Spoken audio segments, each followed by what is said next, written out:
This podcast was produced by OAR FM Dunedin with support from New Zealand On Air.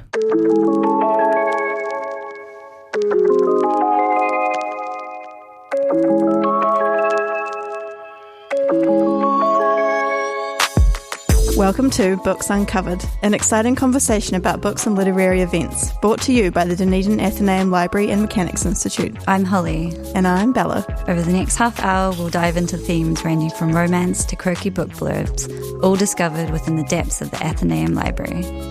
Kia ora, welcome to another show. Thanks for tuning in. Today we're doing things a little bit different. Bella's not here, but I have Jasmine Taylor in the studio with me. Kia ora, Jasmine. Kia ora, thanks for having me. Thank you for coming in, very last minute. Jasmine's a poet and lives here in Ōtepoti, and I'm just going to ask her a little bit about your writing journey, and you were just saying that you're not actually from here. Right. So I moved to Ōtepoti in 2002 when I was 18 to follow a friend who was coming here to study, and I had nothing to do. I didn't go to uni and I didn't have a job, so I thought, I'll come too. Awesome. And that was meant to be for 3 months, but here I still am, 23-ish years later.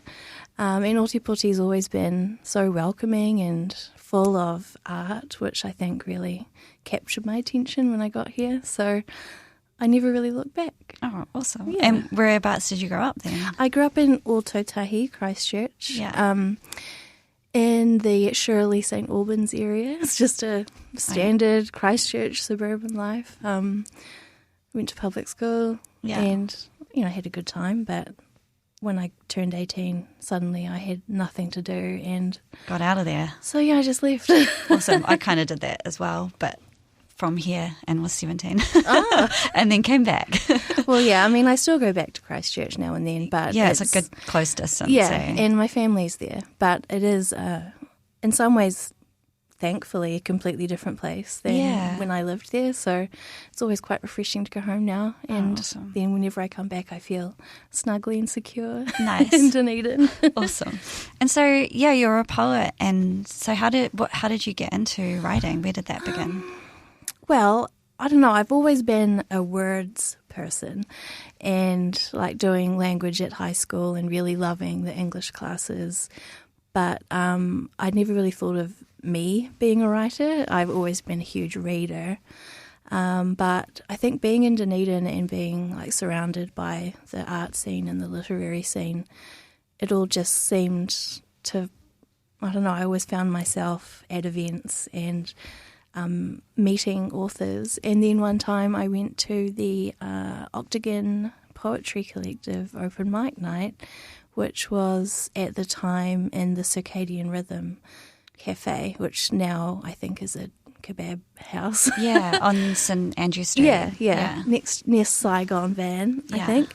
And I immediately just felt the community of the whole organisation, like it was pretty loose, and there wasn't really much of a structure that I could see at first, but I was inspired to actually properly start writing, and it's basically the last 14 years or so I've been really actively writing and reading and trying to be ensconced in the literary world while being a regular 9-to-5 worker as well. Yeah. And so you're actually part of the Octagon Collective now, right? Now. So help run it. Yeah, as time went on, I just got more and more involved, and I was basically at every open mic session, so I, just wiggled myself into the machinations of the working of the machine. And awesome. Then I was asked to join.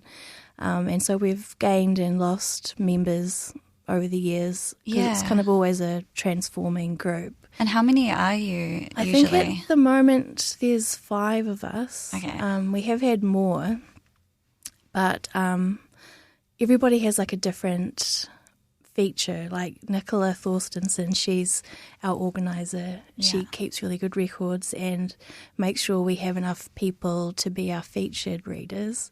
And then the rest of us we all have different little networks, so we're all different age groups.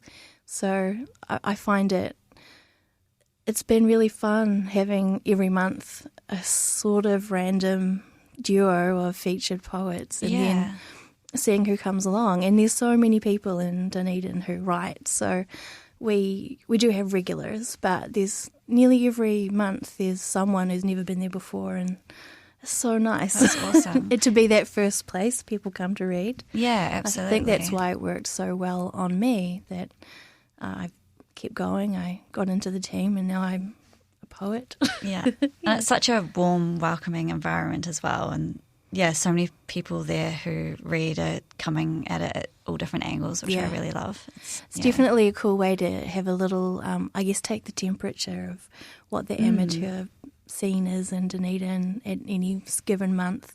But we do also have people who've been going since the collective started, so that was probably in the late or mid-90s. Yeah, wow. So who started it? It was Christopher Reeve. Oh, sorry, not Christopher Reeve. That's Superman. Richard Reeve. Richard Reeve. His brother. And Kay Mackenzie Cook, I think. Okay, were part of the original group. And I think David Olds. Okay. But, it was before my time. And do you mean Peter Olds? Peter Olds, yeah. Cool. You know the names I mean. Yeah. I was like, wait, unless there is a David Olds. No, and there are probably a few others, but because that was before my time, and then when I did start going, it was a different collection of people. And was it always called Octagon? I think it's always been, the Collective. Octagon Collective. Cool. I don't know if it started at a spot in the Octagon, but it probably did. Yeah. And at some point, because I moved back to Dunedin in 2021, and I vaguely remember that you guys were doing workshops as well, maybe? Oh, no, that's kind of... We always got confused, us and the Otipoti Writers Lab. Yes. Because we start with O as well. But also a lot of the people who would go to the workshops... The crossover. would often be at the open mic nights. Okay. And we did have a launch of Hoot, the book that was like the culmination of the years of the Otipoti Writers Lab, which became known as OWL, and so the book was Hoot. And Makes so, sense. we had a launch great. with the Octagon Collective, and that was really cool. It was a nice way to reunite people as well, because it had been online for so many years after COVID shut us all down. Yeah. So, it was cool. It's so cool that you guys have survived through that COVID period as well. And do you think, is there scope for you to expand it and do workshops and things like that? I think it's definitely something I've been thinking about, because people do miss the regular workshops that we're running. And, they went for 5 years, and I think part of the reason they worked so well is because there was some funding from Creative New Zealand, but also through the Dunedin City of Literature. Oh, yeah. And eventually, funding became quite a tricky subject a couple of years ago. And the people who ran the production company had other things to do as well. So it sort of dissolved, not for lack of interest, but mainly for lack of funding, because we did pay the facilitators. It wasn't awesome. it was free for the attendees, but the people who gave their time and energy got something out of it. Yeah, that's a great way to do it. I mean, it's so good to have workshops, I think, because writing can be such a solitary process. And then, you get inspired as well, just being in a room with other people. Exactly, and getting feedback. And also as a poet, it's easy to get kind of siloed into a poetry-only space, but prose and even scripts, we all would kind of bounce off each other, even though we all wrote different things. And I think that was a huge part of my development as a writer as well. So do you write other things besides poetry? Or Rarely. I do find poetry is the form that really enables me to get my voice out in a way that I hope is understandable by people outside of my head. I have written short fiction before, but I tend to get all in my head about the direction of a plot. So the restriction of a poetic form really does help me organise my thoughts. Awesome. Yeah. So your work can be found in a few places online. Are you Right, is there a book in the midst? Yeah, maybe. Perhaps? I have this year finally put a manuscript together, Awesome. and I've worked on it as part of a competition entry. And once I got shortlisted for that competition, and so then I thought, okay, it is something. Yeah. A little bit of outside validation really helps. Yeah, always and helps. so I have taken that manuscript and added some things to it and bulked it up a bit, and I've submitted that to another competition for a more book-length manuscript. Awesome. So that might come to something. But if it doesn't, now I have this manuscript to keep moulding to launch from. Yeah. Because I think I had always thought of it as a wall to climb over, to get the manuscript, to get all the poems in one place. Yeah. It just seemed like too much of a project. But actually, once I started, like all procrastination, suddenly you realise the issue was not in the task, it was in me. And it can be quite a creative process as well, like seeing how all the poems work together. And trying to see them from an outsider's perspective, because, we write for things to be read, but it is often such a solitary project that you don't have any moment to really see it from someone else's lens. And putting a collection together and trying to make each piece be related to the one before and after without it being like a straight up storyline, but there are thematic elements that work together, and maybe a structural element that links a few poems together, and putting it into a manuscript like that really helped me to sort of take a step back and analyse what I had been doing and discover things about my work that I never really noticed before. Oh, awesome. So I was really pleased with that. So even if I don't win anything, That's good. I have a book. It's just in my computer. Get in touch if you want to publish Yeah, right. it. If you're interested, I can send you a snippet. It's quite interesting, because in New Zealand, like in the UK, because I was living there for about 10 years, poets always sort of went through the same trajectory of like making a pamphlet first, Right, yeah. like about 20 poems, and then they would do their book. But in New Zealand, we don't really do that here. No, People it's tend to hard just to go find. straight into the book. I don't know what the Well, reasoning is seems behind that. Like there's just so many poets and poetry books out there.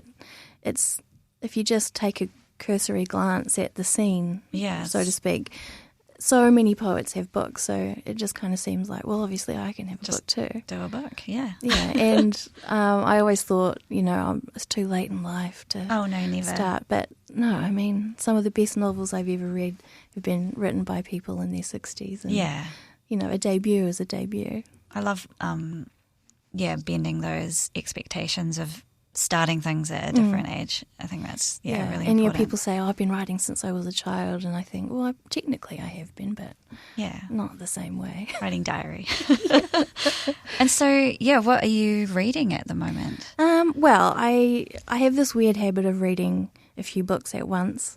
So if I get too caught up in the subject matter, or if there's like a dark patch, I'll switch to another book. But I have been reading this book right here for the past few weeks, called Modern Korean Fiction, an anthology. It was published in 2005, so it's, I guess 20 years old. It's not that old, but it's a collection of Korean writers that you may not ordinarily be able to find, people who haven't been, widely successful outside of Korea. Some women who had, been kind of muted in the literary scene, particularly in the early 20th century. And some from the North Korean side of Korea, which is a place we don't get much information about, or you don't really think of them as artists or poets, but they're separated by an ideological space, not by any gross difference in their culture. It's quite disappointing when you read the attitudes to each way. But anyway, this is edited by Bruce Fulton and Youngmin Kwon, and every story has been quite different, and it goes from like early 1900s through to about the late 1990s. But a lot of the stories are from the perspective of people who live in quite serious poverty, like farmers who used to work for a landlord, but then the landlord sold the land and now the people have nothing to farm. Or people who'd been, repressed and attacked under Japanese rule for like 35 years, now being free and having this kind of scared first step into freedom in a place that had been kind of ravaged by decades of people just exploiting the people in the country. Yeah. So some of the stories are a bit dark, but there are stories of love and, childhood excitement. And I really love fiction that's translated. Okay, cool. I never used to really think about it much, but in the past few years in particular, I've been reading a lot of Korean and Japanese women authors translated by various other people, and it's just so nice to get a window into another culture that, in some respects is completely alien from mine, but then once you read, you find maybe not so alien. Yeah, we all have the same fears and desires, and I feel like that's why I write and read, is all I want to do is make sure everybody understands everybody. And the more you learn, even through fiction, it really helps just build a greater respect for the world, I think. Yeah. Have you read Han Khan's The Vegetarian? Because we were talking about this on the show recently, and about translated text and how, I guess a good translated text depends on the translator, right? Definitely. And there's a translator who you may be familiar with, Anton Her. He translated Bora Chung's Cursed Bunny, which is a short story collection. And he's a science fiction author in his own right. He's a Korean, but he works mainly as a translator, and he's really opened my eyes up to the world of translation and being this sort of conduit between an author's existing text and then the rest of the world who doesn't speak their language, and trying to, accurately translate the text while also try and translate some of the nuances that don't exist, like in an English translation of something.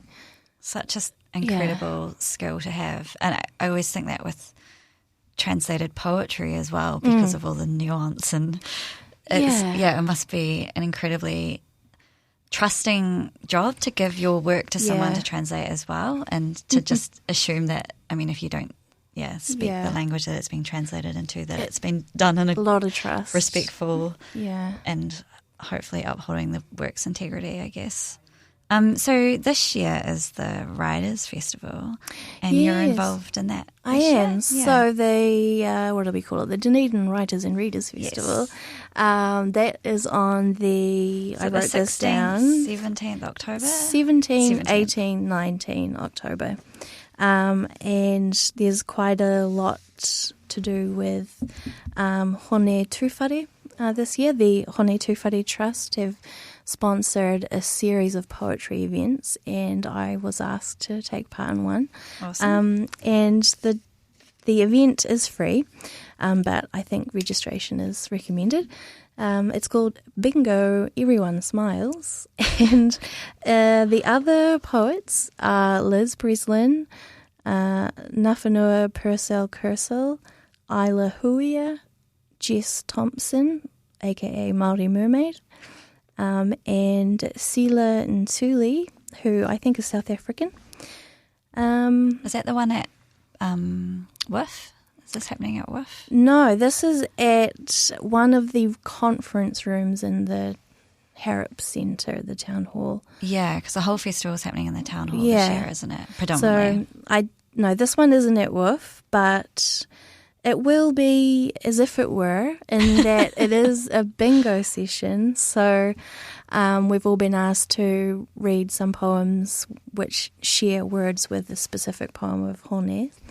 And I think the audience will be encouraged to play bingo with our words. So I don't know if there will be prizes. I know very little, in fact, besides what I've just said. So I'm also quite excited to see what happens on the day. Sounds like a lot of fun. I've never played bingo before, but I used to hear it at this op shop I used to visit in London, and you'd hear them all playing it. Although, because you have to say a word and then like the letter, and then everyone has to say so word. there's traditional bingo calling lines like legs 11 and like 10 Downing Street. It's really great. Stuff like that. So I'm not sure if HJ Kilkelly, who will be the MC, will be hollering like that, but maybe. I don't know if we get big dabbers or anything, but I like the idea of it being poetry where the audience is heavily encouraged to actually listen, to pick out words and fill their bingo cards. And to be yelling them out or just filling the cards in? I mean, I would love it if I was reading a poem and someone just stood up and yelled bingo right at us. It'd be something. It would be pretty great. Yeah, it's going to be an interesting festival this year. I'm looking forward to it. There's a lot on that week. So much. I mean, there always is. But every year, or every couple of years, I suppose, it's just the moment of kind of mapping out your few days, making like a matrix of like what you really want to see, what you could maybe miss, and things that maybe you'd never heard of, so maybe you should go. Yeah, because there's quite a few workshops as well. Yes.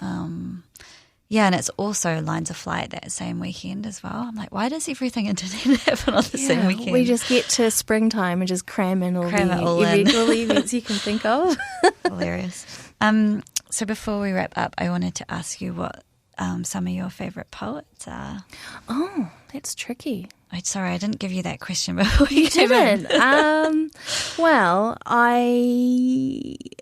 this is a little bit of a cliche, but one of the first poets that just sprang to my head was Sylvia Plath. Yeah, well, she's a queen. Yeah, and it's interesting because I first read The Bell Jar when I was in high school, and I just really didn't get it because I hadn't experienced anything like that. And so I just thought, oh, yeah, that was good. Forget about it. Yeah. Years later, maybe 15 years later, I read it and suddenly realised this woman is amazing. Yeah. And then I realised she was a poet. Like, I really had no idea. So thank you to all the films throughout my childhood that mentioned Sylvia Plath and had people reading The Bell Jar to pique my interest. But locally, I think Liz Breslin is really doing amazing work, particularly because of her new book.